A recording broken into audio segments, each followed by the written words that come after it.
No, it hasn't. Throughout this process, both the EU and the Prime Minister have made it clear that the withdrawal agreement and the political declaration go together.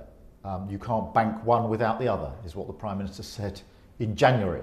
So now just to cut the deal in half and say, please vote on the exit bit without any idea where you're heading is never going to be acceptable.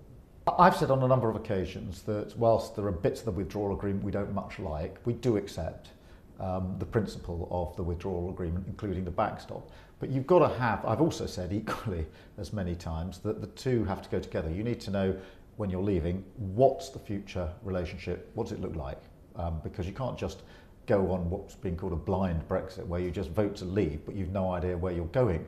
I mean, it was bad enough before this week, but quite frankly, now the Prime Minister has said, I'm stepping down, we now know that what happens next is going to be determined by the Tory party leadership contest. So there's no way the Labour Party can sort of wave through exit and say, well, we subcontract what happens next to a Tory leadership election. We've got to have the two together.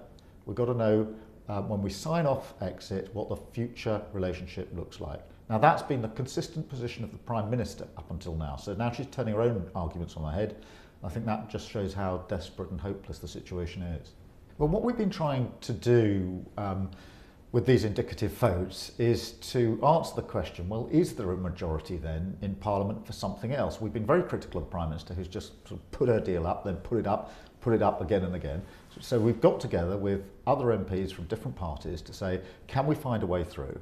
Now, we had some votes this week on that. On Monday, we'll try to do the same, just to try to break the deadlock, because I think all of us feel a big sort of sense of responsibility that we've got to break the deadlock.